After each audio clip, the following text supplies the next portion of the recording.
Hello. Sir. Sir, audible, sir. கேட்கலாமா? Sir, audible.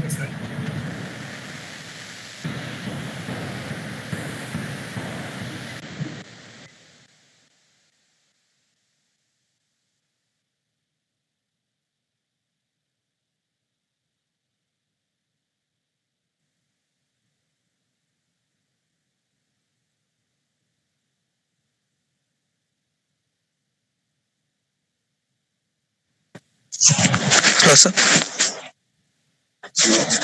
Sir ஓகேவா sir?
Good afternoon, participants.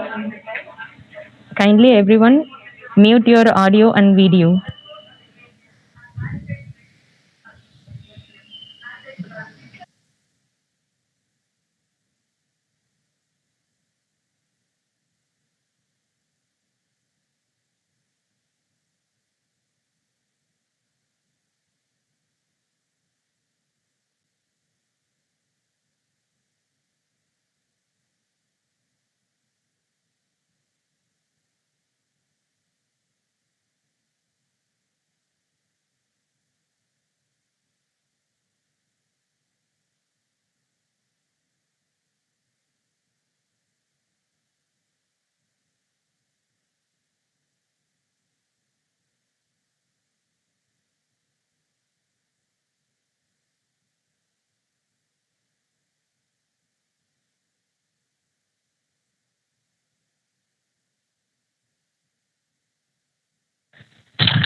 Sir?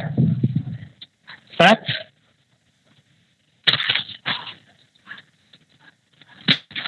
Sir? Principal, sir? Kanan, yes. Sir, no problem, sir. Kanan, Okay, yes. sir. Okay, thank you. Proceed.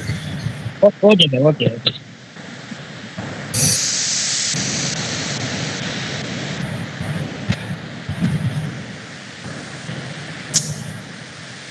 See this share aglo, sir. Screen sharing slide illa. அதை மட்டும் கொஞ்சம் check பண்ணுங்க sir please. Kannan sir, Nagajothi madam.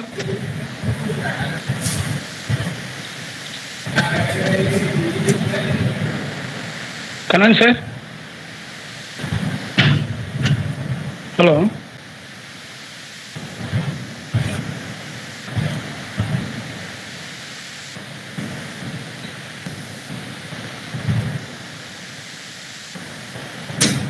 Hello, sir. Madam இது slide வந்து screen sharing ஆகல ma'am. Sir இந்த நாகஜோதி மேம்ங்கிற இதுல share பண்ணிருக்காங்க sir.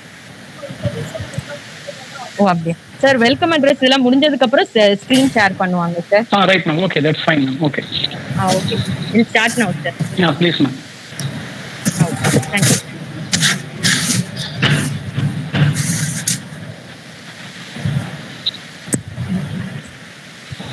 Good afternoon to everyone joined here for the Faculty Development Program organized by Department of Microbiology.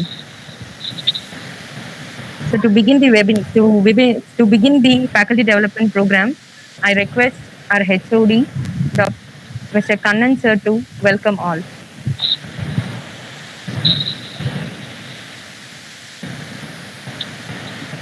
Good afternoon all. Respected resource person of 3 Days Faculty Development Program, Dr. K. Paneer Selvam sir, Dr. P. Sandhanam sir, and Dr. M. Radhakrishnan sir. Respected Principal of our college, Dr. S. Madhivanan sir. Respected Head of the Department of various discipline, faculties of our college, participants from other institutions. Good afternoon all.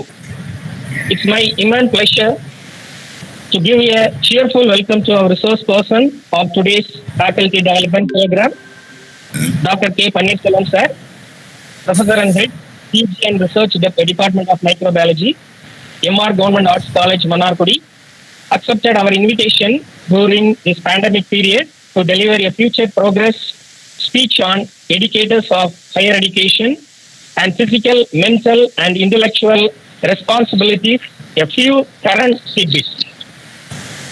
Today's resource person, Dr. K. Paneer Selvam, are going to present a very interesting topic for faculty members and research scholars because it makes faculties aware of what they do, ask them why, and challenges them to continually do it better. Professional development strengthens the effectiveness, intellectual and social aspect of academic life.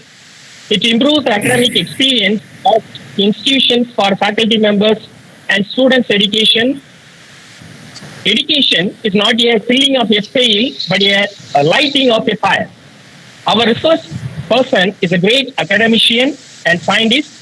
He has 20 years of teaching experience and published 73 research papers in reputed journals. On behalf of our management, principal, faculties, we wholeheartedly welcome you, sir. Welcome, sir. So my desire is to extend a gracious and inclusive welcome to our respected principal, Dr. Madhivanan sir. He is also a veteran, smart and active person who opened the door to new understanding and lead us in a good way. Under his efficient guidance, creative freedom and leadership, we are conducting many webinars as well as faculty development programs during this pandemic period. On behalf of our department, faculty members, we welcome you, sir. Welcome, sir. Thank you. Next, I extend my heartiest welcome to faculty members and research scholars from other institutions, head of the department, staff members of our college. I hope that this 3 days faculty development program will improve the performance of faculty members in education, research and administration, as well as augmenting organizational capacities. Last, education breeds confidence, confidence breeds hope, hope breeds peace. Thank you. Over to Sophia, madam. Thank you, sir. Now I request our Honorable Principal, sir, Dr. S. Madhivanan, sir, to felicitate us. The most respected resource persons of this 3 days faculty development program, Dr. K. Paneer Selvam, Dr. P. Sandhanam, and Dr. M. Radhakrishnan, faculty members from participating institutions, and faculty members from our own college. Good afternoon, you all. It is my privilege to felicitate and to wish the participants of this 3 days faculty development program on Bioresources organized by the Department of Microbiology of our college. This wonderful program is arranged to discuss the various topics like physical, mental and intellectual responsibilities of faculties, marine bioresources, and bioprospecting potential of actinobacteria from Indian rare ecosystems by the three resource persons, Dr. K. Paneer Selvam, Dr. P. Santhanam, and Dr. M. Radhakrishnan. Today's resource person, Professor Dr. K. Paneer Selvam, is having more than 20 years of research and teaching experience, and his field of interest in microbiology is applied microbiology, mushroom cultivation, microbial biodiversity, etc. He is one of the best academicians in the field of microbiology. The great educationalist, Dr. K. Paneer Selvam, has contributed much in the field of education and also in the field of microbiology, as mentioned by Mr. Kannan, Head of the Department of Microbiology, during his welcome address. I am sure that the experience and expertise knowledge of the resource person will be much useful to the participant to understand the concepts of today's discussion. I take this opportunity to welcome and thank the resource person Dr. K. Paneer Selvam, who has accepted our invitation during his busy schedule to share his knowledge and guidance, which will be more useful to the teachers of higher education. In the first session of this faculty development program, Dr. K. Paneer Selvam is going to discuss about educators of higher education and physical, mental and intellectual responsibilities, a few current debates.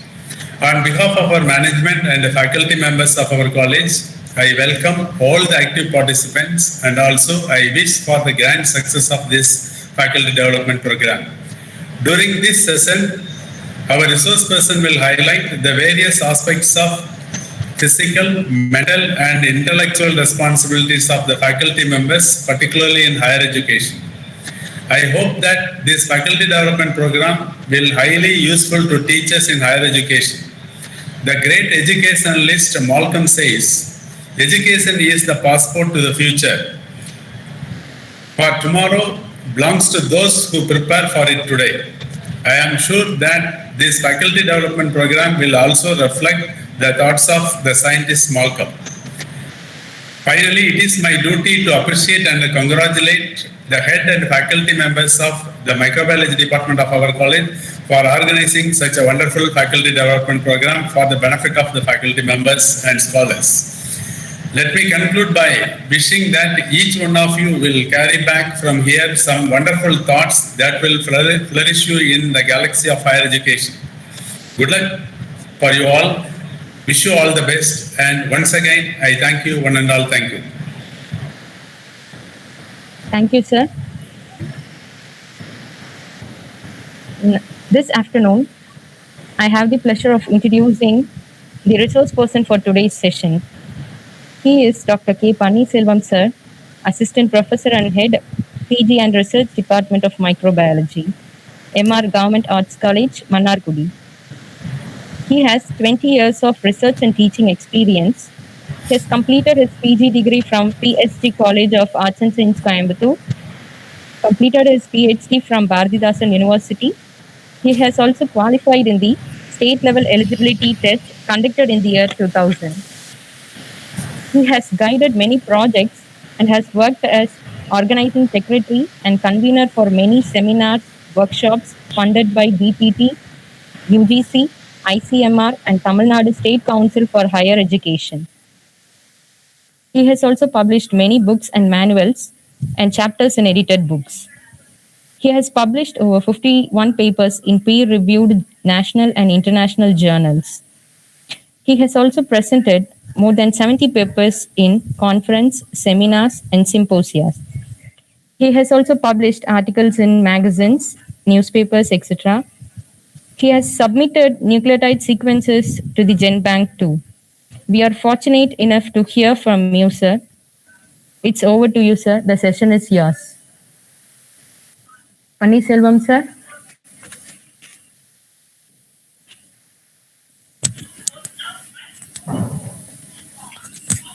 Ma'am, கேக்குதா நான் பேசுறது? Hello, sir. Yes, ma'am. Sir, you can start now. Yes, ma'am.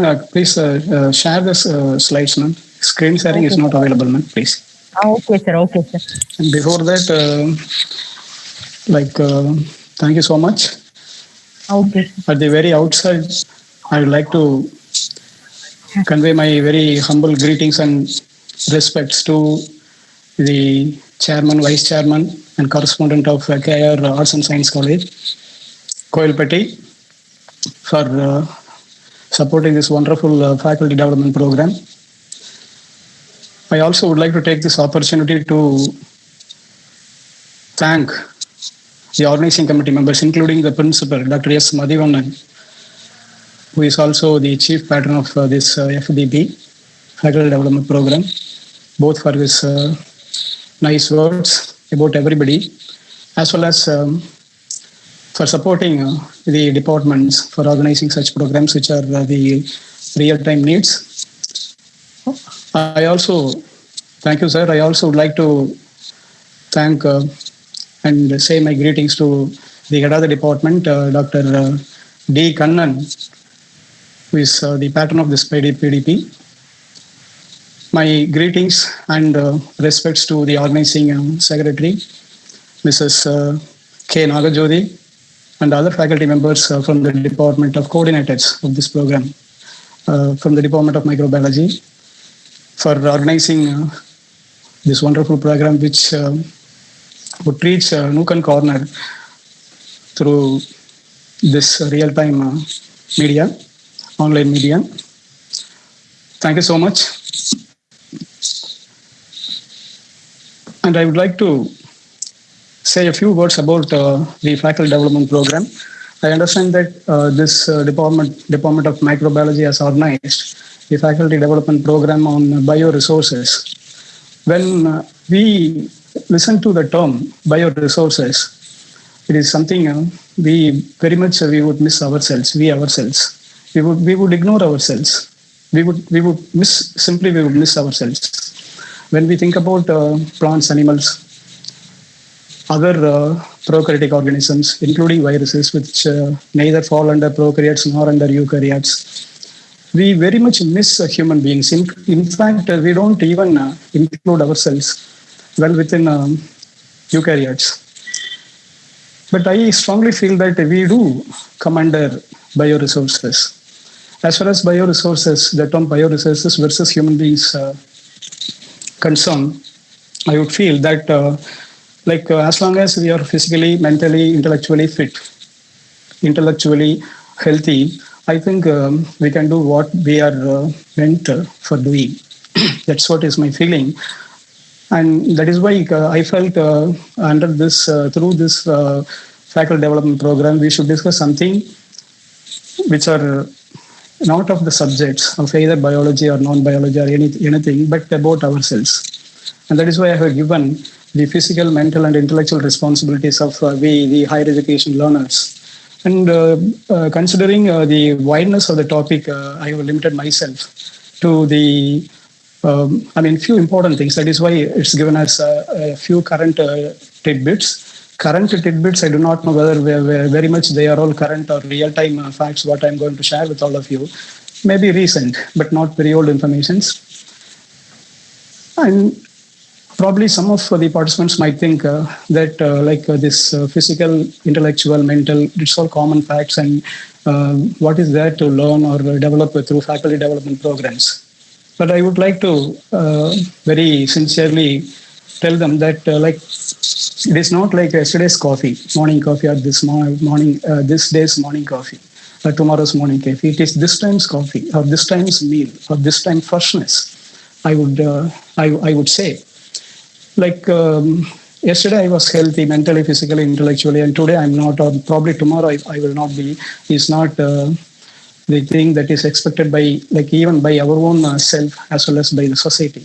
So we are supposed to be physically, mentally, intellectually fit in real time. And that is why maybe a tantra, like a yantra, or maybe like a mantra, we are supposed to chant this fitness, this health aspect of physical, mental, intellectual aspects in real time, and that too as educators of higher education. We are educating the learners after their school education. They are coming to us, and we are supposed to educate them in all these aspects. Only then, what for what purpose we are meant for, we'll be able to do some justification. Now, I'd like to request the organizing committee members, the technical staff, to share the screen so that I'll be able to go across the screens. I'm hopeful that it is audible. I'm reaching everyone. Is it audible, ma'am? Sirs? Sir. Because this. Please kindly share the screen. Screen is not yet been shared actually. Sir. No, ma'am, I'm not. Mannargudi. Okay, ma'am. Okay. It's okay, fine. So let me. Yeah, it's right, ma'am. It's fine. Physical and mental fitness. We know it's like equally important. It doesn't matter what sex we are, male, female, or age, status, in what status we are in the society. It doesn't matter. At least a minimum essential fitness we are supposed to emphasize every time in real time. Very much essential. Next one. Next one, ma'am, please. And I would like to, next one, ma'am, please.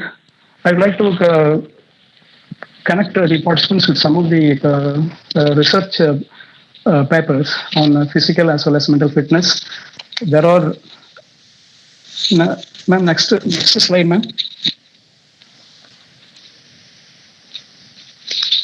Ma'am, next one, ma'am, please.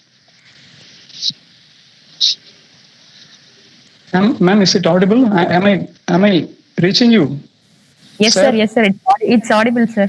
Sir, the slides are not changing actually. Sir, 1 second, sir. Kindly move to the next slide, ma'am. Okay, sir. Next slide. Is it okay? As far as physical fitness is concerned, no, ma'am, it's not moving actually. It's not moving. It is staying at slide 1, physical and mental fitness. The minimum essential fitness is emphasized irrespective of age, sex, status. It doesn't move, ma'am. It has not yet moved actually. Here we are changing the slides only, sir.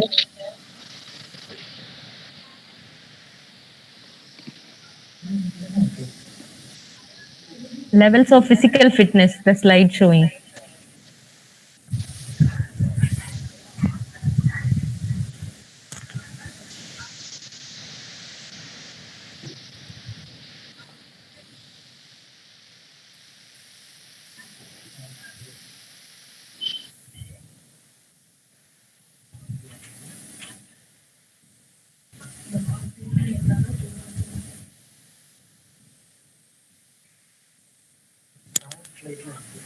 Hello, sir.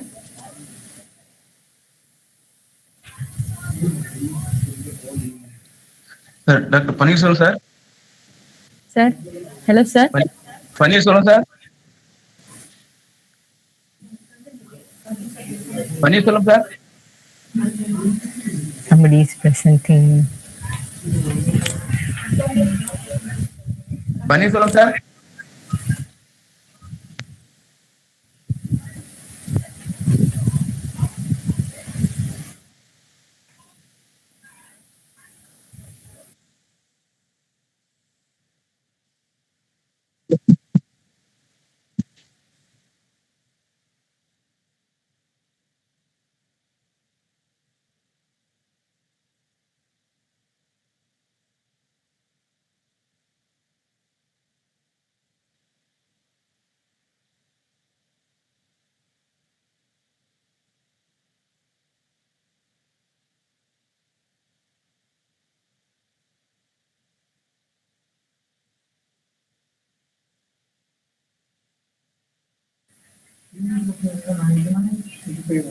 Hello, sir.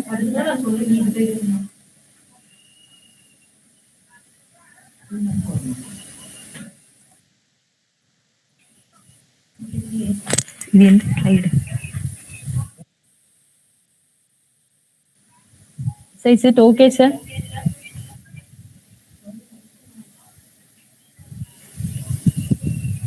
Sir, please unmute yourself.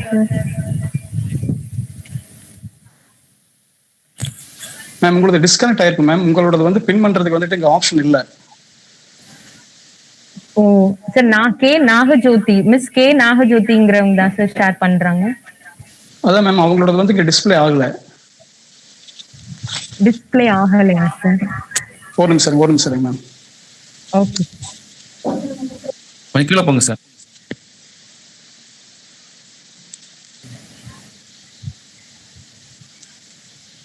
Sir, miss K Nagajothi Jothi. Yes ma'am.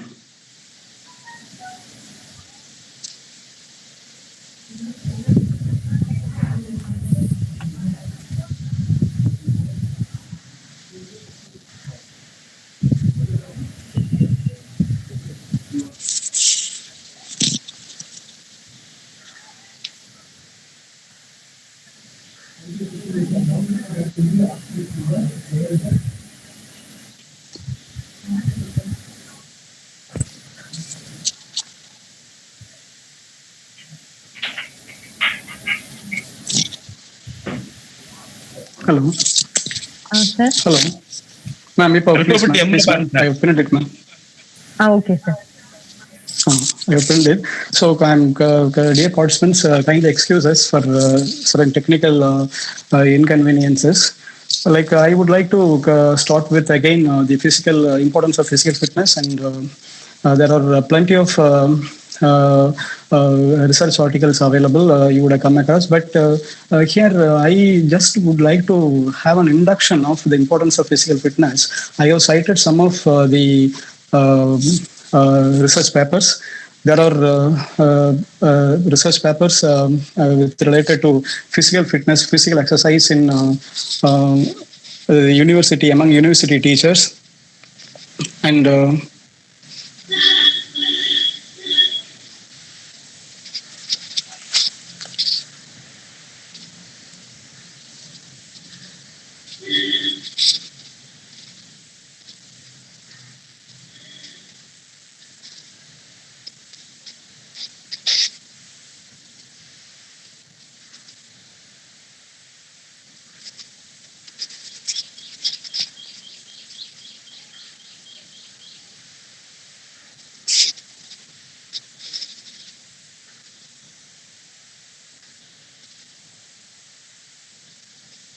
hello. Yeah. Now it's all right. So it's the effect of regular physical exercise, as I think you're now it is shown there. Effect of regular physical exercise to the fitness of teachers in universities, and not only that, even importance of exercise, fitness, and subjective measures related to fitness of physical education and other teachers.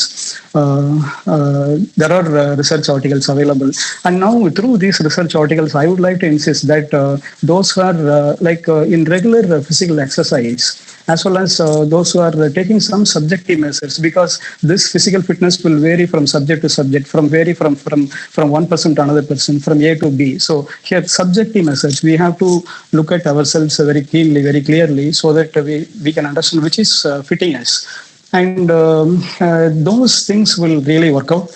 And these papers say that physical education teachers were more active and fit than other teachers, educators. This is probably like they are more aware of it. They would be both for professional purpose as well as for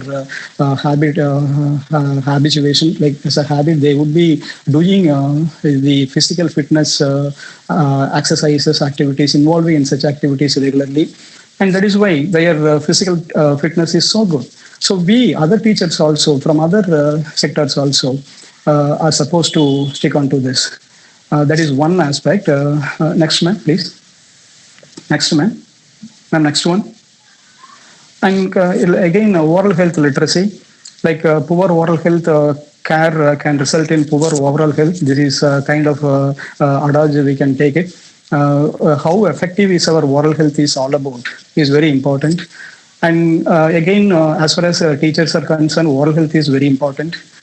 And there are again many papers available with respect to oral health. And one paper I have just cited here, which is done among English and Telugu medium school teachers in districts of Andhra Pradesh. India with respect to their knowledge, attitude, and practices. And I would like to share with all of you my experience that whenever we appear before others, like they would see our face, our teeth, our eyes, our hair, etc., etc. Only 3-4 important things are taken to,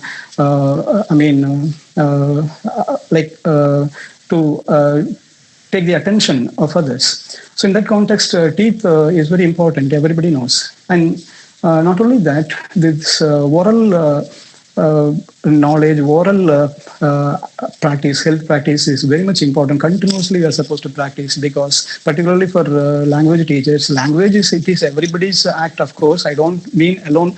I mean language teachers alone, but still for language teachers like English medium, English teachers, English literature teachers, professors, Telugu, or any language teacher, it's very important to pronounce and to get the proper accent, and for which oral health is very important. And not only that, it is important for everybody. Like, when oral health is gone, and every health is gone. And this is one of the very recent citations, on oral health, CAP, importance of CAP, knowledge, attitude, and practice. What is our knowledge? What is our attitude towards the knowledge? And how effective, how important, how sincere we are practicing this oral health, again, is highlighted here in this paper. Next one, ma'am, please.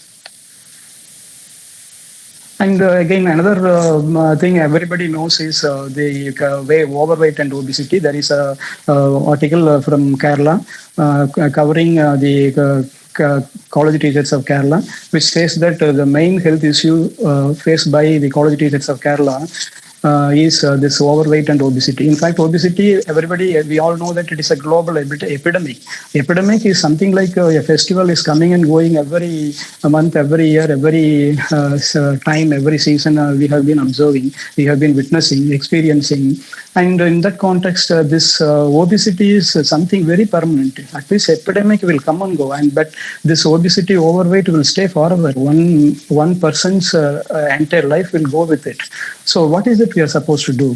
Because overweight and obesity again leads to a lot of health issues, particularly hypertension, blood pressure, digestive disorders, etc., etc., etc. The list goes actually in logarithmic phase. So what is it we are supposed to do? Again, in my opinion, it would vary from person to person. It will even vary between overeaters and people who eat moderately and less eaters. Eating may not be a reason, one of the clinical reasons for overweight or obesity. So in that context, we are supposed to give attention to what is that actually is leading into the overweight or obesity, whether any clinical resolution is possible, or we ourselves should find a solution to it. And accordingly, we have to try to manage the overweight and obesity, and we can so that avoid the risk factors of, these two can be avoided as a risk factor, which will predispose the hypertension, blood pressure, and digestive disorders. Next one, ma'am. Next one, ma'am. Again, internet usage and addiction. No, ma'am, previous one. Internet usage and addiction. Internet usage, we all know that internet is being used like anything. This is again like two sides of the same coin. You can neither avoid usage of internet, nor you can indulge in over usage. And we become addicted to it. And this leads to a lot of clinical and social implications. It is actually an emerging new disorder. Like lot of emerging issues are coming up in clinical sector, and this is also one of the important clinical and social implication. Clinical implication, it is somewhat alright. Maybe that will go with the person alone, himself, herself. But what about the social implication? Social implication, a person who is addicted to internet, can do anything, can impact a society in any form. So that way, it is very, very important. And what is the solution to it? As far as internet usage is concerned, as I shared with all of you just now, that it cannot be avoided. But at the same time, how it can be used judiciously is what is the important question. So maybe in those days, we used to go for searching option. We would search, and we would land upon one material or one information which we are actually in need of. But I would feel that we can use a particular link, directly. We have to link, and we have to use the link directly so that the searching and spending a long time in the internet would be avoided. And when you are involving in searching, you would search, and it would extend like a web actually. And you will be tempted to connect yourself to other things, and that way you will get addicted, and you will spend a lot of time on it. And not only your health, the teachers or whatever, the educators' health is spoiled, because we educators, the two higher educators, are involving in usage of internet maximum, like compared to other sectors. So that is the day of order of the day. My appeal is like one should not avoid it, and at the same time one should not overuse it. One should use it judiciously. That's one of the important things. Again, current emerging thing that is emerging coming up. Next one, man, please. Next one, man. Again, smartphone usage, we know, I don't have to say, everybody is, there is no person without a smartphone, whether it is a small village, very remote village, or interior, some dense forest where some habitation is there, or maybe whether it is a semi-urban area or an urban area, doesn't matter, it is with everybody. And again, smartphone usage over a period of time is going up in a logarithmic phase, and that automatically leads into, again, clinical and social issues because of addiction. We all know pretty well that even an illiterate man knows that there are some electromagnetic radiations that are coming out from the mobile phone. But still, people don't, avoid it. Whether or not they are taking their 3 meals or chai, coffee, or whatever, whether they are sleeping or not sleeping, without spending a moment with smartphone or cell phone cannot be avoided by many people. There is a research paper which says that there is no significant change between the smartphone users at home as well as at hostel. Maybe hostel people who are staying at a hostel might use it for to kill their time spending. And what about the people who are at home? And they are also using at the same level.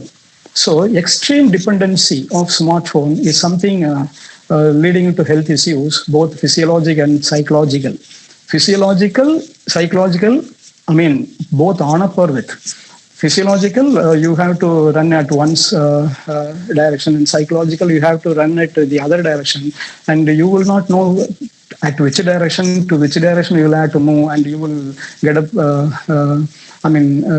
in some, unsolvable condition.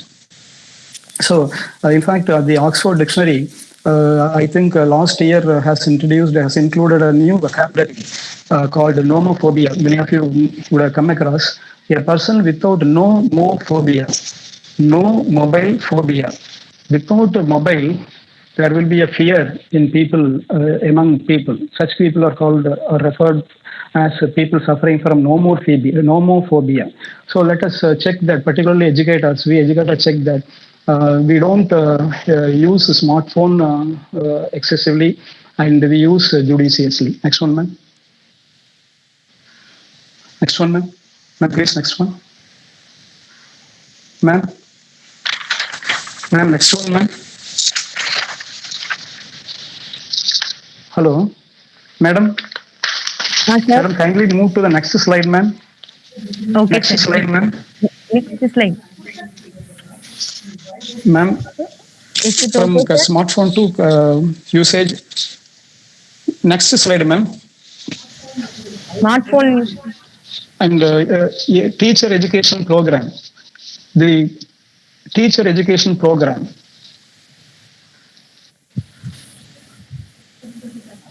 Teacher education program, ma'am. This is Sir, next to smartphone use. Yeah, this one, ma'am.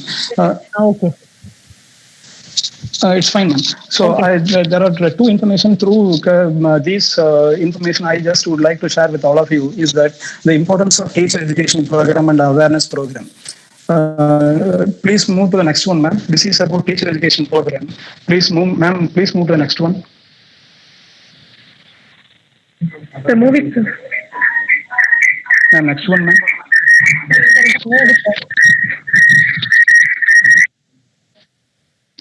Next one is importance of awareness program, pink chain campaign. So this is, ma'am, next one, ma'am. Are you getting it? Yes, sir. The importance Hello? of awareness. That slide is showing. Importance of awareness program. So through the previous slide and this information, here the slide, of course, I don't mean that the slide is counting. I'm in fact very serious about the information. I'm just trying to convey through these slides that the teacher training program, teacher education program, and awareness program is very much important in bringing, particularly among educators, higher education educators. It's very important because there are scientific facts, there are research facts which convey that such programs bring in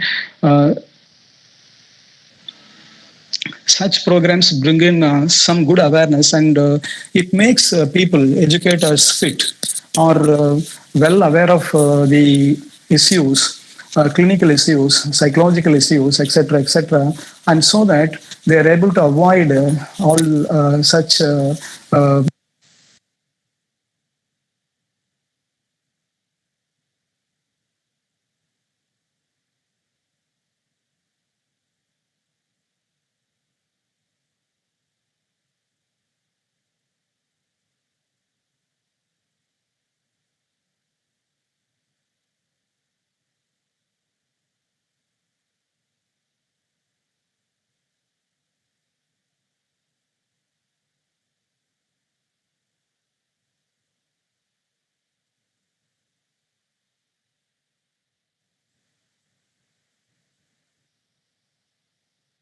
Yes, sir. Yes, sir.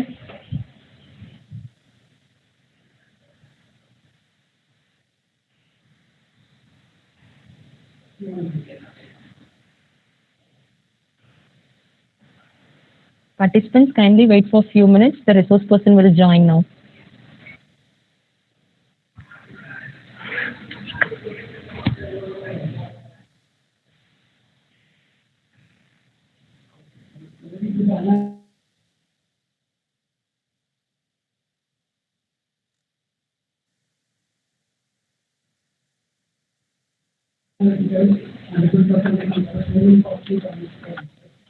யாரும் கால் பண்றாங்க madam, சாருக்கு எதுவும் கால் பண்ண முடியுமா? Sir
Hello, sir. Sir, we couldn't hear you, sir. Please unmute, sir. Thank you, sir. Thank you for your fascinating and Ma'am, please share the slides, ma'am. Sir, we have shared, sir. Miss K. Nahajoti Jyoti. Yes, ma'am. Yes, ma'am. Okay, sir.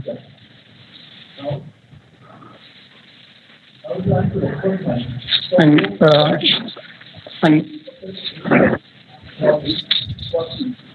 And we are extremely sorry for what's happening.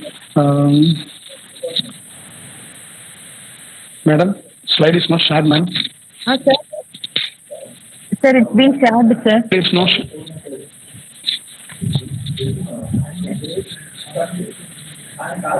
Sir, Miss K. Nahajoti Jyoti.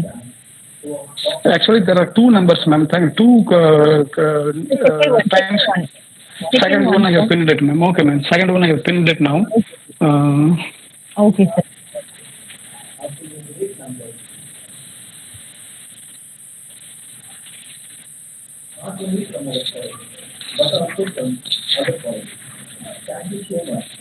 Ma'am, like, because I can present without slides also, but the point will not be solved actually. So I just want to have the slides also. Hello. Sir. Okay. Ma'am, second one I have pinned, ma'am. Second one I have pinned it. Okay, sir. Okay, sir. But it's not visible, sir? Yeah, it's not visible, ma'am. It's not shared actually. Sir, it's been shared, sir.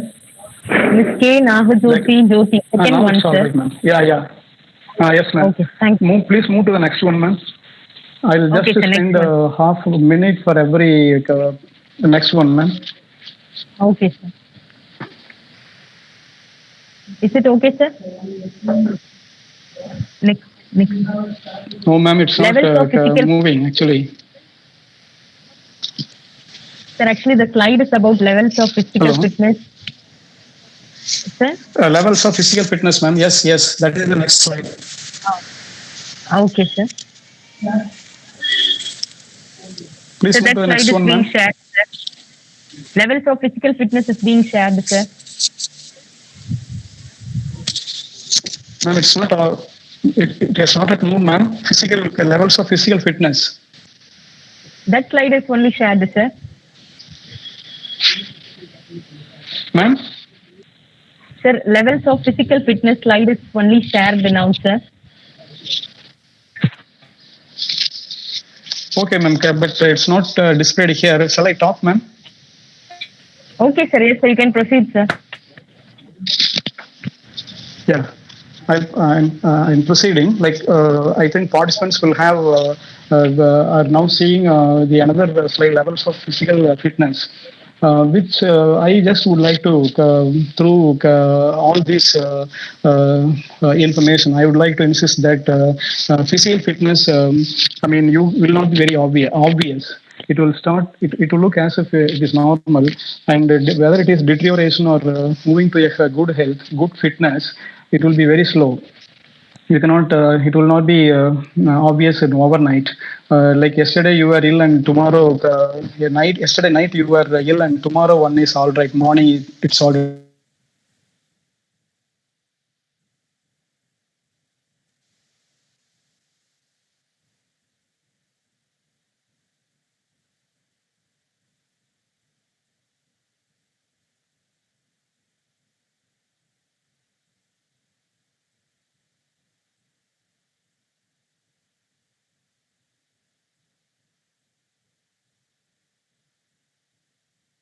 Hello, sir.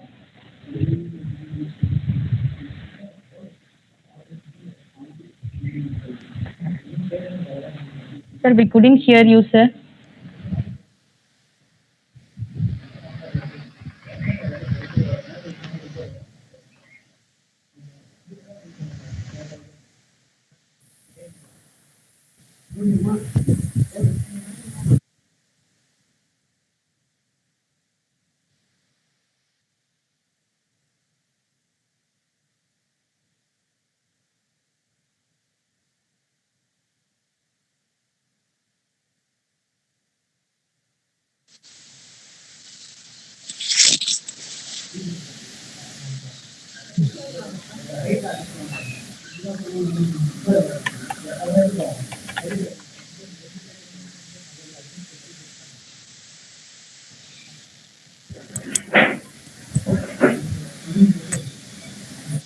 Hello, sir. Yes, ma'am. I do not know why it's getting disconnected. I have pinned it again, ma'am. I have pinned it. We'll move Okay. through the slides we'll just discuss the important points and we'll just move, ma'am. If you move, I think with a good pace, I can just go ahead, ma'am. Please, now I have pinned it, ma'am. Please share the slides, ma'am. Because I can just monitor at what pace the other participants also are actually continuing with the program. That is what I'm in need of the slides. Otherwise, I can just go ahead with the contents I just wanted to share with all the participants. Ma'am, it has not yet been shared, ma'am. The slides are not displayed, actually. The slide now shared levels of physical fitness. It is not shared, ma'am. I have pinned the second option only. I have pinned, ma'am. Second only you said Yes, you to pin. Yes, sir. Yes. The second one only. The slide is showing, sir, levels of physical fitness. That is what, ma'am. But I'm not getting it.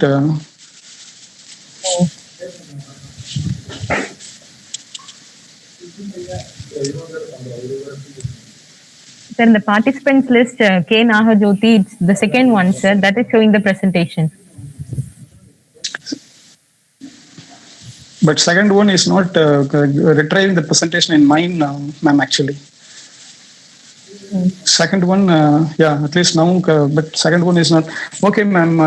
In that case, can you just can I go ahead with the thing? I think it is being shared with others monitor. It is not shared here. So shall I just go ahead, ma'am? Yes, sir. Yes, sir. You please you just. Yeah, that is better. So levels of physical fitness. I would like to ma'am, is it audible? Yes, sir. It's audible. Is it audible? Yes, sir. It is audible. Okay. Okay. So the fitness level, as just now I was saying, can either at very low level or at high level.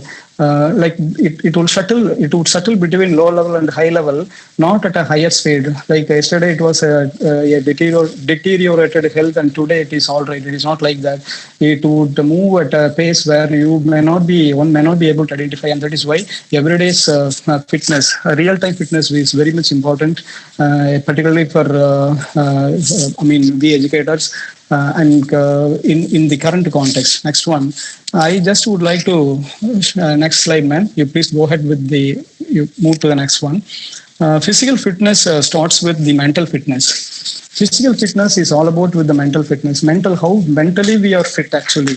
That will decide our physical fitness also, or vice versa. How physically we are fit will also determine the mental fitness. And here I would like to cite one of the papers published by one author, Abhirami, who has undertaken a work on levels of stress among among college teachers with reference to Coimbatore district. He says that, as we all know, it is a modern world and full of achievements. The world is full of achievements, as we all know, and at the same time, it is full of stress actually. It is A to Z stress actually.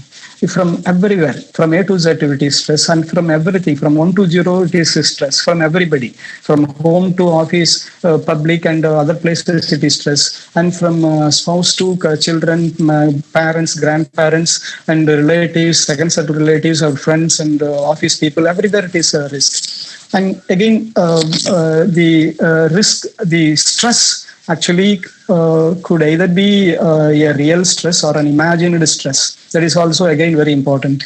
Whether we are imagining some kind of stress well within us or it is really true, again we have to distinguish very clearly. That is also very important. And this mental health issue is coming up like anything nowadays, particularly among college teachers and educators. One side we are actually comfortable, other side for reasons not known clearly, we are at least not everybody, at least a significant percentage of people are stressful. And it is also a fact that a good stress would help us. It is actually differentiated into two, harmful stress and beneficial stress.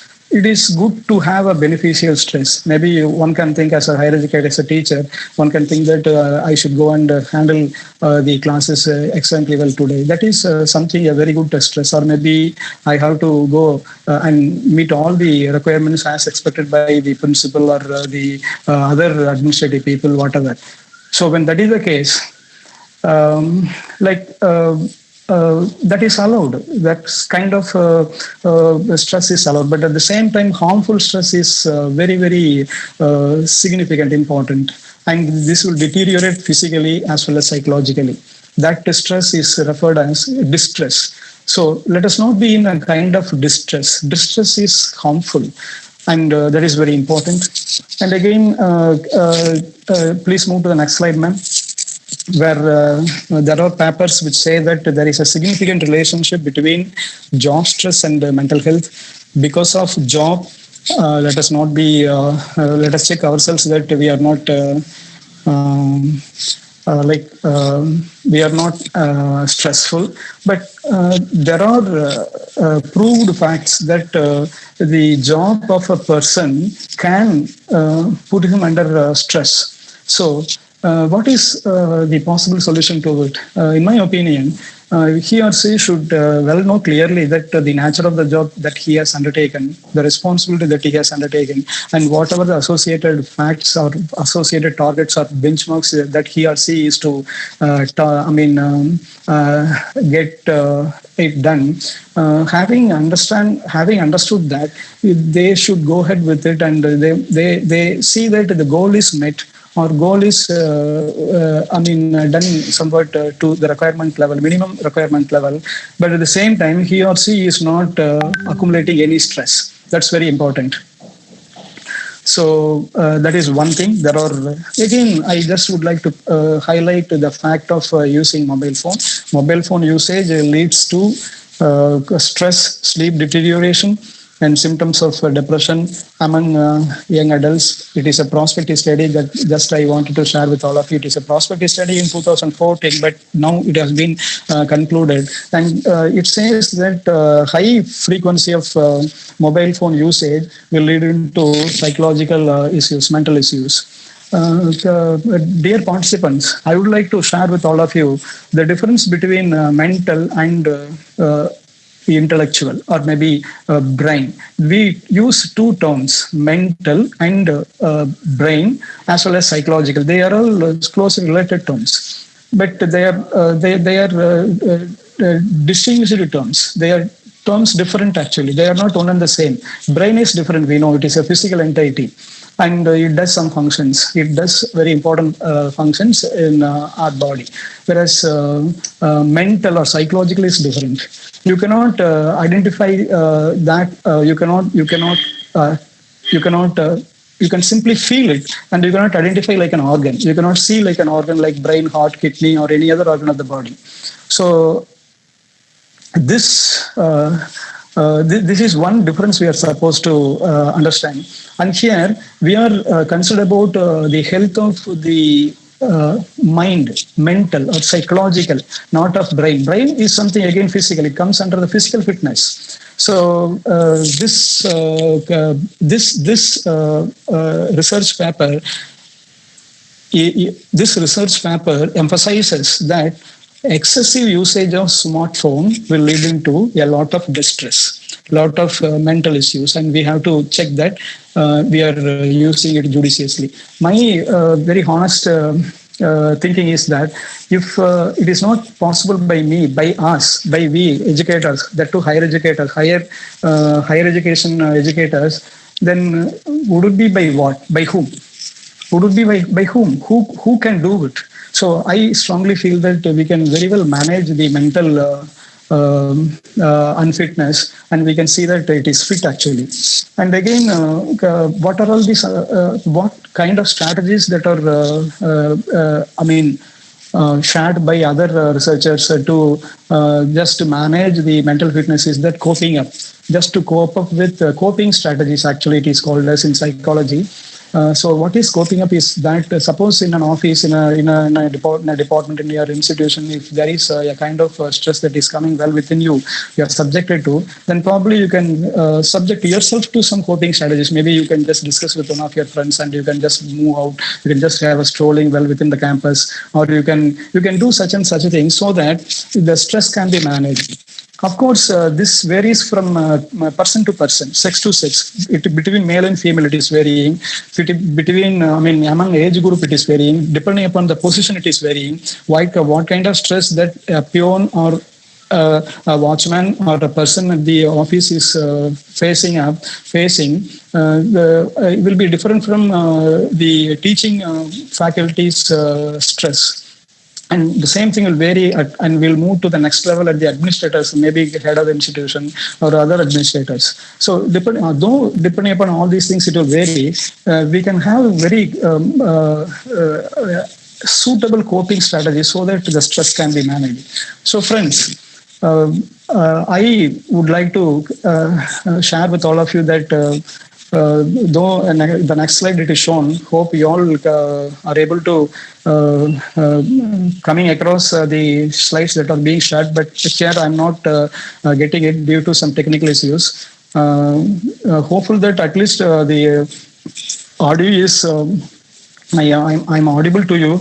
I'm reaching all of you at least through audio, if not through video. My audio is displaying here, but slides are not displaying actually.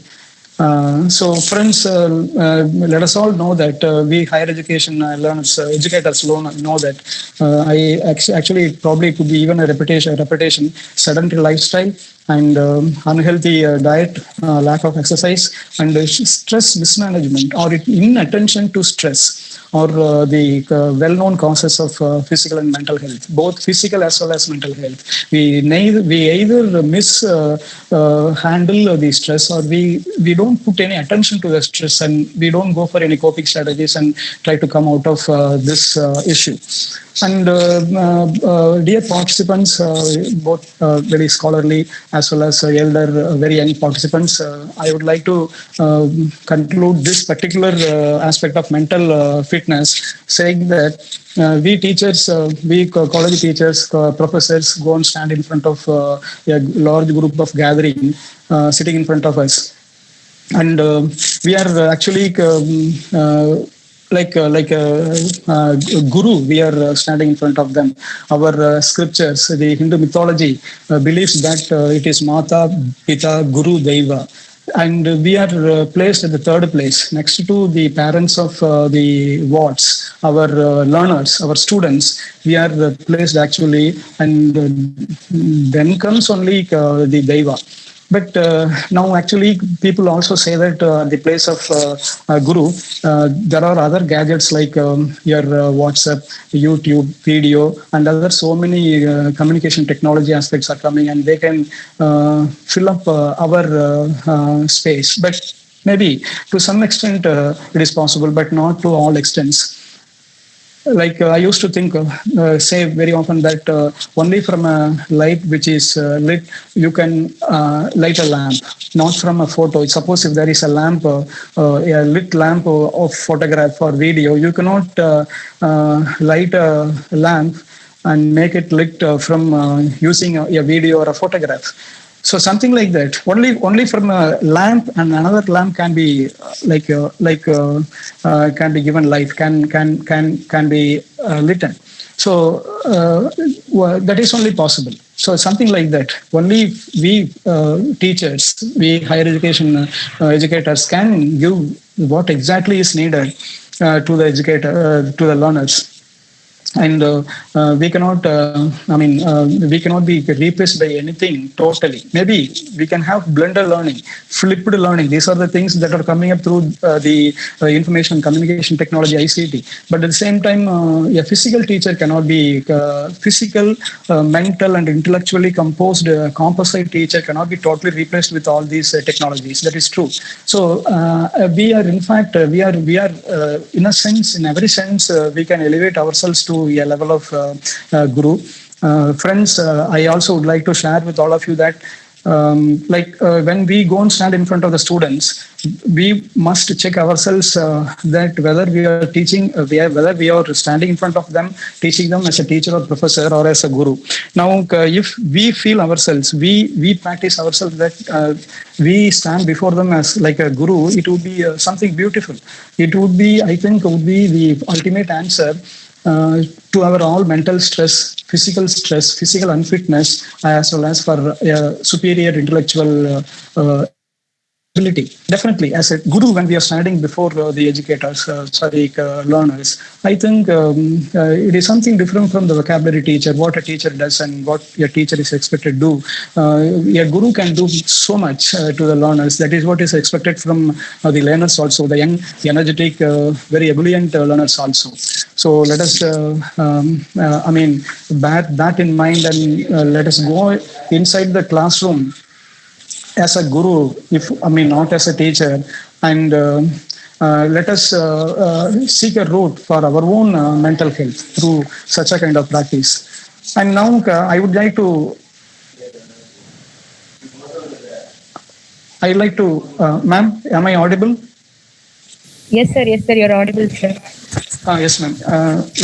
Shall I go ahead, ma'am? Yes, sir. Shall I? Okay, ma'am. Okay. Now I just highlighted a few tidbits about physical and mental fitness, mental and physical responsibilities or needs of educators of higher education. And now I would like to say in a similar manner some of the important facts, tidbits about the intellectual aspect of the educators of higher education. And we are serving in a college, either private or whatever, in a aided or government sector, or maybe in a university or somewhere. We are serving as a professor, and we are teaching the young students. And the college is expected to elevate itself as we are supposed to elevate ourselves. In every sense, college as a center of higher education, it has to elevate itself. There is no compromise. And now that too in the current scenario, we have to be competitive. See, actually, we educators are supposed to be competitive. Similarly, the institution also supposed to be competitive. And to improve the competitiveness of the colleges, education sectors, there are a lot of things that are coming up. And one such thing is the NAC, National Assessment and Accreditation Council, which everybody knows. But still, I just want to give an underscoring emphasis through this forum. And for National Assessment and Accreditation based, National Assessment and Accreditation based assessment and accreditation of a higher education institution needs a dynamism. The institution should be highly dynamic. Only then it is very much possible. And in that context, to get accredited by NAC, National Assessment and Accreditation Council, we are supposed to be dynamic. And for dynamism, well within the campus, there should be another cell that should operate 24/7, which is none other than internal quality assessment cell. Many of us would have come across, probably many of you could be the coordinators or maybe one of the members of IQAC at your institutions. But still, I just want to emphasize that this IQAC is what is all about. Anything can be handled beautifully through IQAC. It is a beautiful administrative thinking of our scholarly, elderly people of this education sector, and they visualize such a way that if there is an exclusive cell for designing various administrative as well as academic activities of the institution, so that both the educators as well as the learners will get benefited. Right, they have designed this and they have given us, and that in that context, internal quality assessment cell is very much very, very important, and it plays a very important role, particularly in getting the institution accredited by NAC. And NAC, again, we know, National Assessment and Accreditation Council, and it accreditates the institutions based on the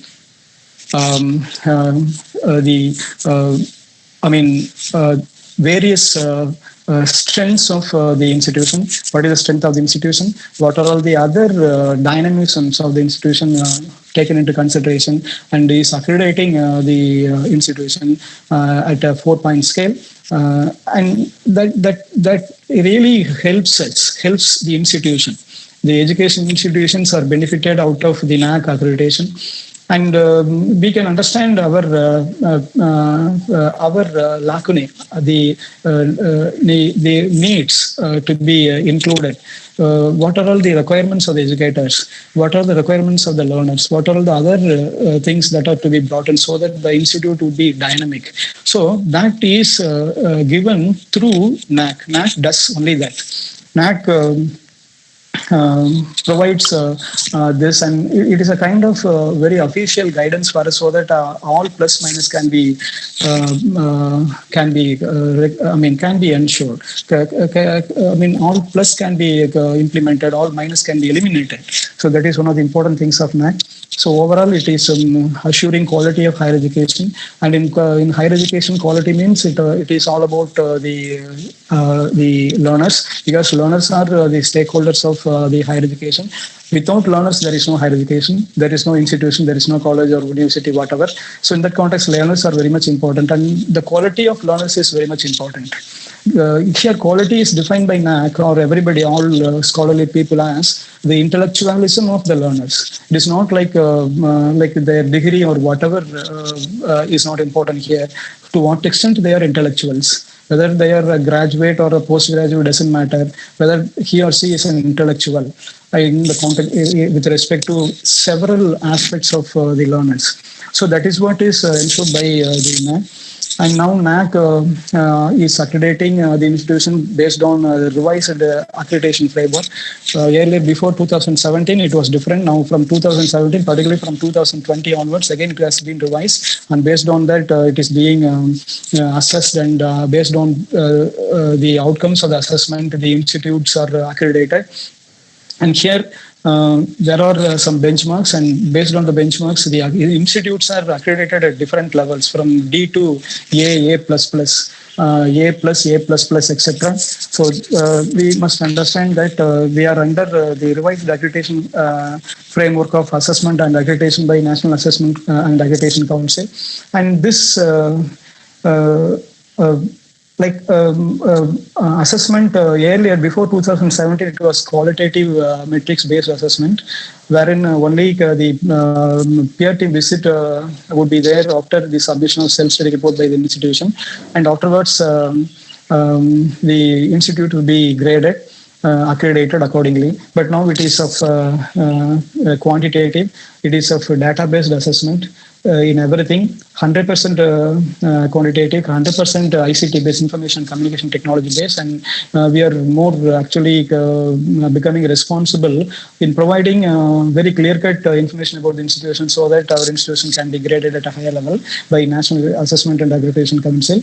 And this information and this automation, this digital assessment is from everything, from A to Z actually, from starting to end, from the starting the information collection from the institution to accreditation, gradation of the institution, everything is digital. No manipulation is possible nowadays. Manipulation has been completely seized by the procedure of the revised accreditation framework of NAAC. So it has improved its benchmark, its expectation from the higher education institutions, and we are supposed to get it accordingly, and that is our responsibility as intellectuals. And here, how the NAAC is giving the scores is based on the overall system generated score. Whatever the information we are giving, we are supposed to submit with the data, supporting information, and the system generated score, SGS, as well as student satisfaction survey is done, and also peer team visit also is there.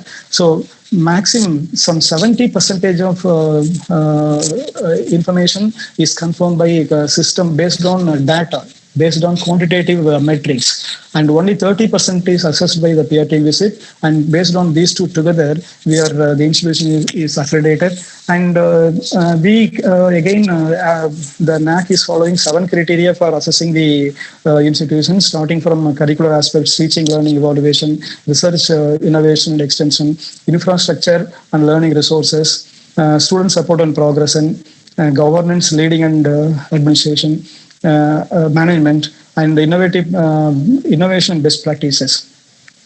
So these are the 7 criteria based on which the universities, autonomous colleges, and UG, PG colleges, or like affiliated colleges, are being accredited. So with respect to these 7 criteria, we higher education educators do have very peculiar, very specific responsibilities in each of the criteria. If I am allowed, I can just go ahead with all that also. That might take another few minutes. Next, it is about the gradation of based on these 7 criteria. It is graded.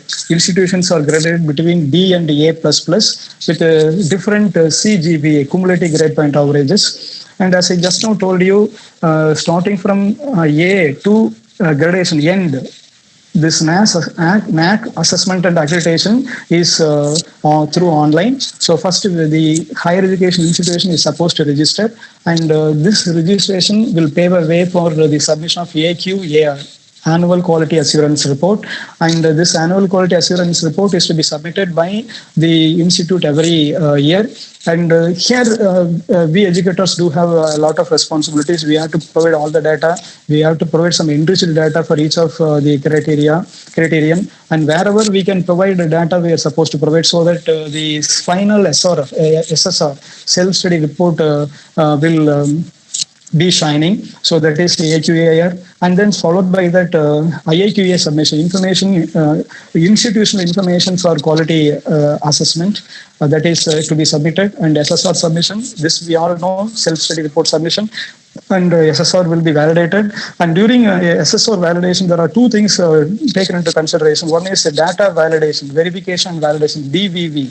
All the data will be validated and verified by a stakeholder, by a third party. NAC doesn't do it. It is done by other people, third-party people. So in that context, we have to be so conscious. We have to give only the facts. We have to give only the figures. We cannot just like that give some information and escape from that, and that will be validated or be taken into. For everything, wherever data are required, we are supposed to provide. So that is very important. And then finally, and then student satisfaction survey also is done. That is done by NAC.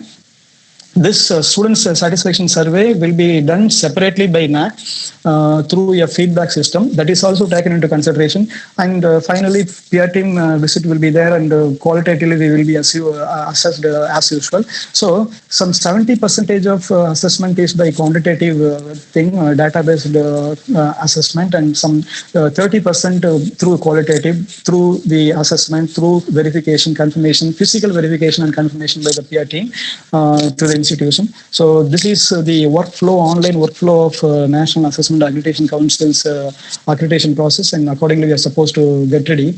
And as far as curriculum, I said we know 7 criteria are there. Criterion 1 includes curricular aspects, in which what we are doing with respect to the curriculum, how the lesson plans are done, and how it's all maintained, how each and every class is handled, what are the records for it, how the timetable is being followed, how effective is our curriculum implementation is all about. Suppose if it is an affiliated institution, it is different, and if it is an autonomous institution, it is a bit different. It is a bit higher. The benchmark is higher, and that is one thing. And suppose any faculty member of any department is serving as the BYS member or academic council member, all that will get space here, and feedback of students and other types of other data from we faculty members can support to enrich this curricular aspects of this NAC assessment. And also this curricular aspect is expecting outcome-based education. Now it is very much important, outcome-based education. So what is the outcome of implementation of the curriculum is very much important. And friends, we are again with respect to NAC and several other aspects, we are supposed to be well versed with respect to the 21st century skills, which includes everything, which simply to say digital. We are supposed to be an expertise. We are supposed to at least know the know-hows of each and everything of this thing. Even now, we know how difficult it is. For us to host a program like this, we have to coordinate so many things, and we have to keep everything in line. And we are able to do it. And in the similar manner, we are supposed to do all other things also, so that the inputs like our contribution towards the enrichment, enhancement, or elevation of the institution would be excellent. And the second criterion is teaching, learning, evaluation, where how we are teaching, how we are learning, how we are evaluating. With respect here, it is simply not it is not only chalk and blackboard type of teaching or learning or evaluation. It includes other things also, like PPT presentation, PPT preparation, uploading, and so that if students are absent or students are away from classrooms or something like that, they can just attend, go through the PPT. And they can get benefited. They will not feel that the class has been missed by him. So PPT preparation is again very important. See, we are supposed to be, educators are supposed to be well versed nowadays in information and communication technology. I would suggest that we are supposed to know all the minimum essential facts of computer, and for which probably I would suggest we are supposed to start with typewriting. Maybe typewriting will enable us to use the computers very effectively, and slowly when we just get into it and do one by one, I think we'll be able to beautifully manage so many things in computers and take the information to the learners of all grades, from poor grade to from bottom level learners to top level learners. Will be provide the information. So that way, using information technology, using the 21st century skills, we will be able to meet the needs of every learner of a classroom. That is one of the important things. So PPT presentation and assignment, providing assignment through Facebook and YouTube or other methods on the slides. I think you'll be able to see that. And then blended learning. Again, blended learning also is being encouraged now. Maybe if part of the classes would be attended by the student conventionally, he would sit and listen to our interaction. Very active interaction, not a passive interaction. And maybe one or two classes he can just one or two topics, one or two courses he can attend through MOOC courses and other online courses. That is also possible. And nowadays the flipped orientation, flipped classrooms are becoming very normal. Very is coming up at least. Flipped classrooms. So flipped classrooms here, we are ensuring that the learner is simply not only learning like a passive learner. He or she learns very actively. Wherein what we do is that first a topic is given to him, and he is sent to do the work at home. He would read and he would do everything. He would prepare himself everything with a little bit of guidance from the teacher. And again, he would come and present the next day in the classroom, and he would discuss with us. And any plus minus would be aside, and that way he would understand the topic 100% or at a higher percentage, if not 100%. So that is one of the concepts of the modern education system, flipped classrooms. And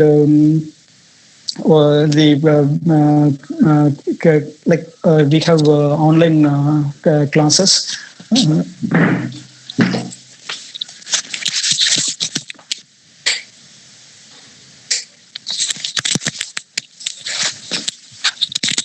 Hello, is it audible, ma'am? Yes, sir, it's audible, sir. Okay. So this is about criterion 2. Again, criterion 2 goes like an endless tail, where we educators hold a lot of responsibilities in terms of assessing ourselves, the teaching, learning, and evaluation process that we have been doing. So probably we will have to, like, ma'am, actually slide is not supporting. That is why I'm a bit struggling here. I do not know at what slide the participants are there, and I'm at what slide. What information? On two teaching, learning and evaluation slides, sir. Ma'am, okay. So, so this criterion 2 is very much important. Similarly, criterion 3, research methodology and like extension. Research, maybe it will vary from institute to institute.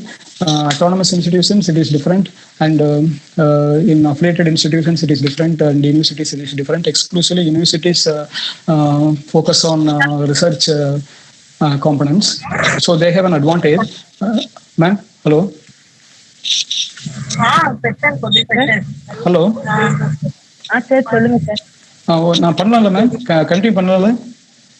Yes sir, yes sir. Yes ma'am. Yes ma'am. Okay. So this is like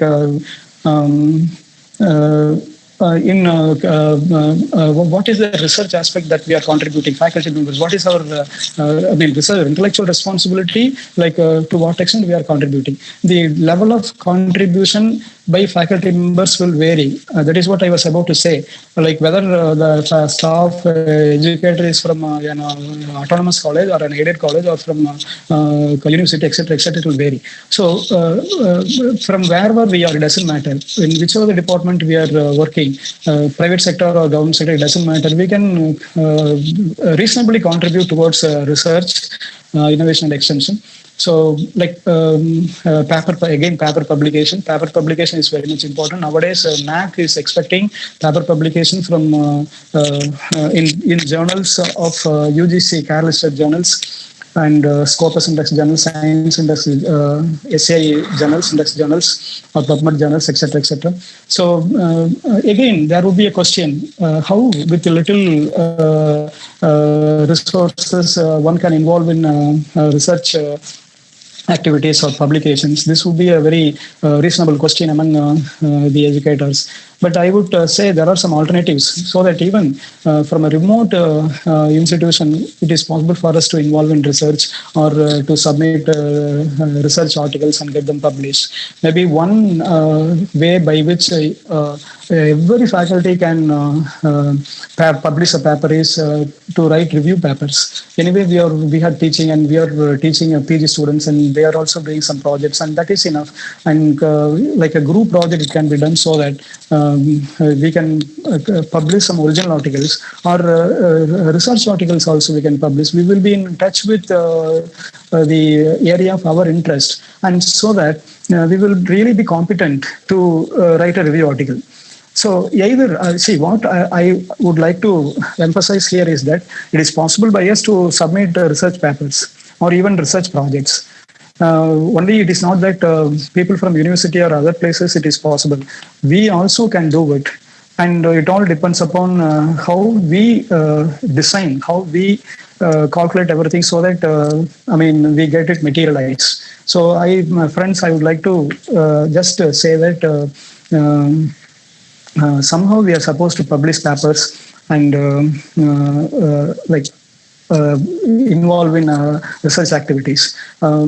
Even we can seek for funds from institutes like UGC and other ICMR, Department of Biotechnology, Department of Science and Technology, and so many other funding agencies. Even state level funding agencies also are there, TANSCI, TNST, CST, like that. So we can get from thousands to lakhs or crores of rupees in the form of grant for implementing some projects. And that will be two sides of the same coin event. Like one side, we will be involving in a research activity, and that will add to some contribution to the literature which is existing already. The other way, it will also help in improving the laboratory of the department where we are serving. So, like in addition to it, we will also be very strong in that particular aspect, that area, and the information will percolate down to the students like anything, and in such and such aspects they would be very strong, and from such and such departments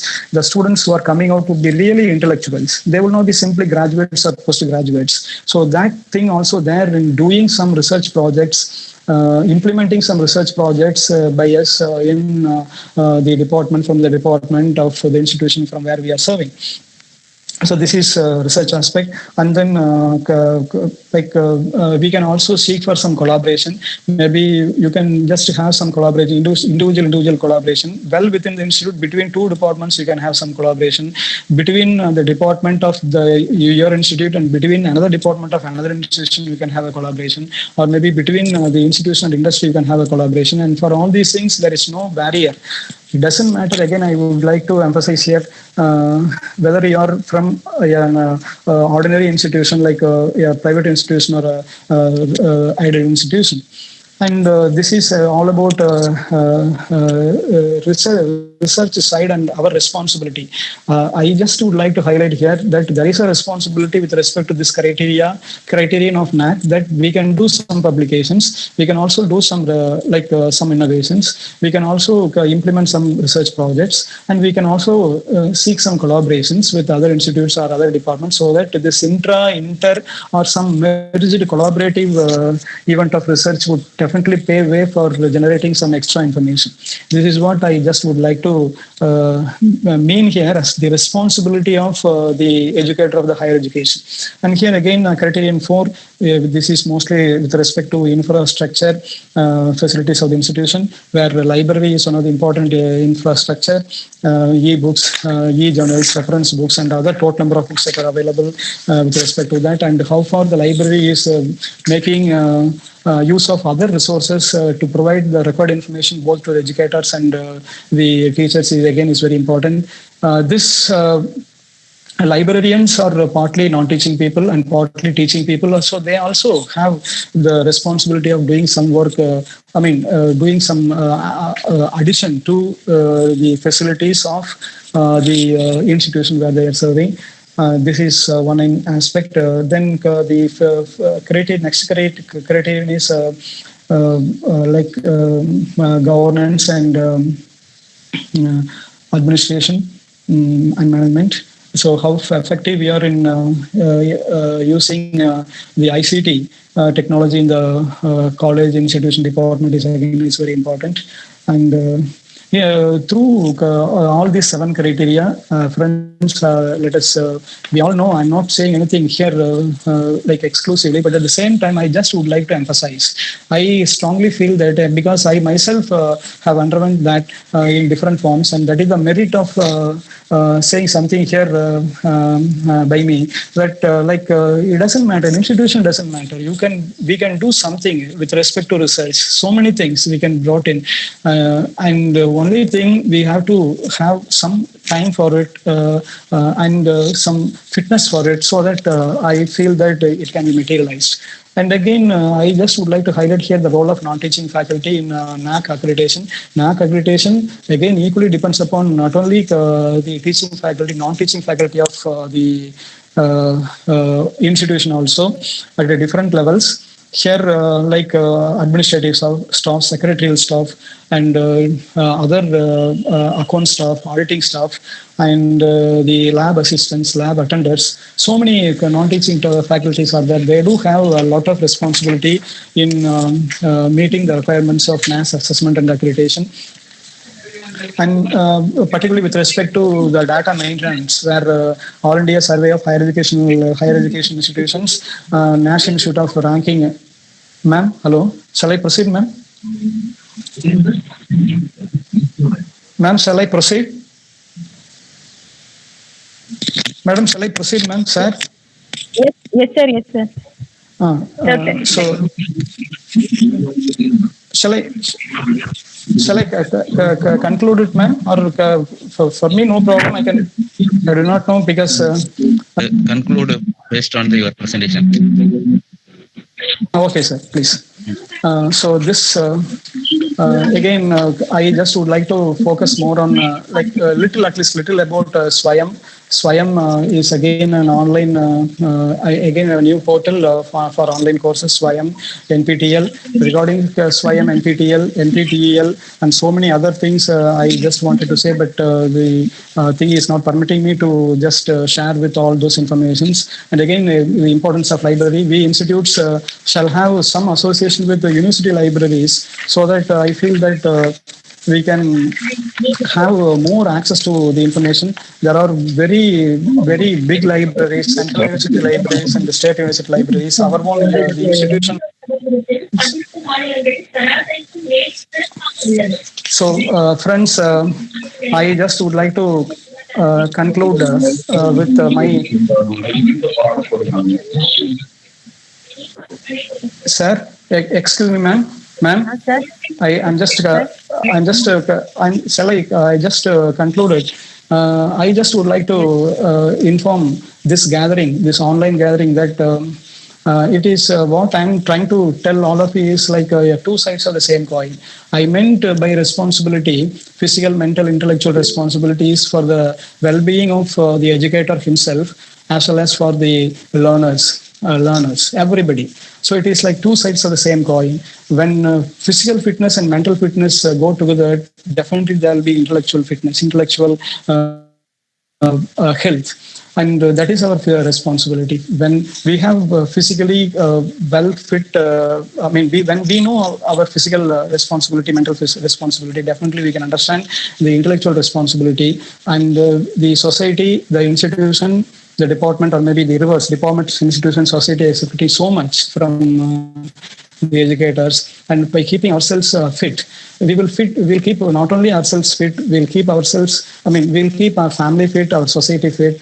And with this, the information what I presume to share with you for the past 1 hour, maybe 1 hour 15 minutes. I would like to cite the quotes of Dr. Sarvapalli Radhakrishnan, who is a great teacher, and on whose birthday we have been celebrating every year, September 5th as Teachers' Day.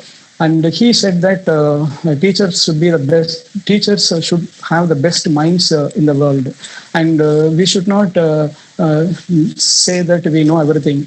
And that is the point.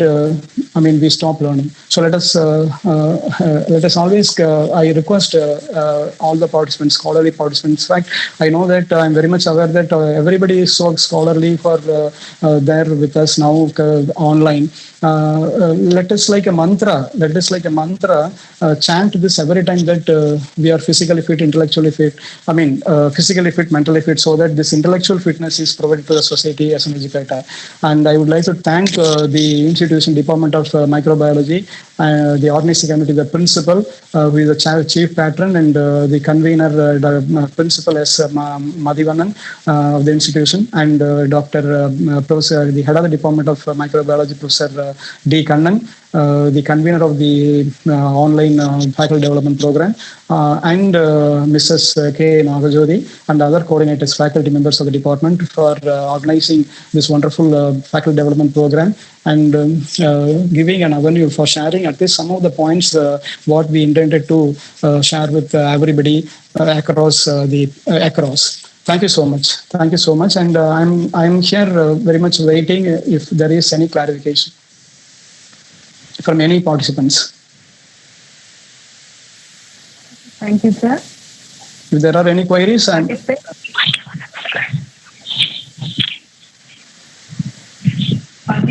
Participants, if you have any queries, you can post in the chat box.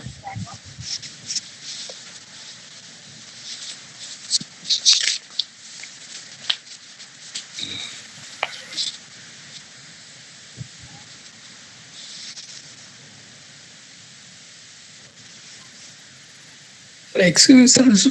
Please share your PPT in the WhatsApp group, sir.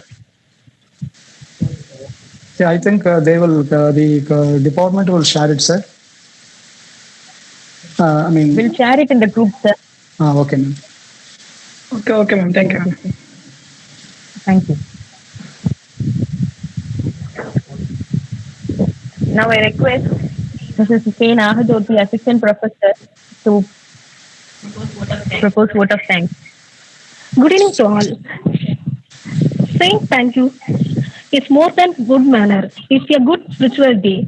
I deem it is a great honor and a privilege to propose the vote of thanks on this memorable occasion. First, I would like to take this opportunity to express our hearty thanks to our management and our principal sir who gave us permission to conduct the 3 days online faculty development program on bioresources. First day of this FDP, I would like to propose my vote of thanks to our chief guest, Dr. K. Paneer Selvam, for gracing the occasion by his present and for sharing his ideas with us. Thank you, sir. I think today's FDP session is highly useful and improve educators of higher education and physical, mental and intellectual responsibilities. A few current topics. Once again, I thank you, sir. I also express my gratitude to our principal, sir, Dr. S. Madhivanan, sir, for his guidance and encouragement. I would also like to thank our beloved HOD, Mr. D. Kannan, sir, for his moral support and guidance, and we are honored by the participants who took part in this event cheerfully, and sincerely thank them for their participation. I express my gratitude to our computer science department and a special thanks to Saran sir, Benjamin sir and lab attendant Mr. Paneer Selvam sir for their moral and technical support for making this FDP in soft manner. I extremely thank my colleagues, non-teaching staff and students of our department as well as and other department staff members of our college. Once again, I thank you, sir. Stay safe and stay home. Thank you. Thank you, ma'am. Thank you. Thank you, sir. Thank you, ma'am. Thank you. Thank you.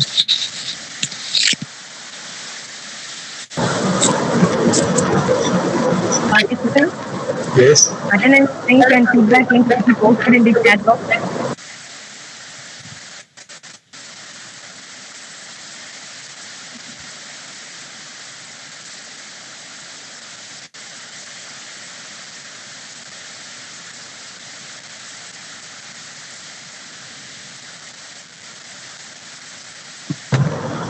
Hello.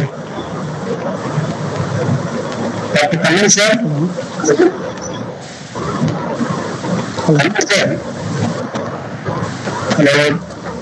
Yes, sir, Paneer. Sir, சொல்லுங்க sir. Sir இந்த feedback வந்து link வந்து for your institution கிளிக்காக இருக்குது. அதுக்கு வந்து public means எல்லாத்தையும் வர மாதிரி இருக்குது. ரெஸ்பான்ஸ் நீங்கள் சேஞ்ச் பண்ணிடுங்க. Sir செல்வன்குமார். Yeah, good evening, sir. Feedback, the response is president only for institutional கொடுத்துருக்குது. அது just seems to all. சரி, ஓகே. நான் எனக்கு சரியா கேட்கல, நான் பேசுறேன் சரியா?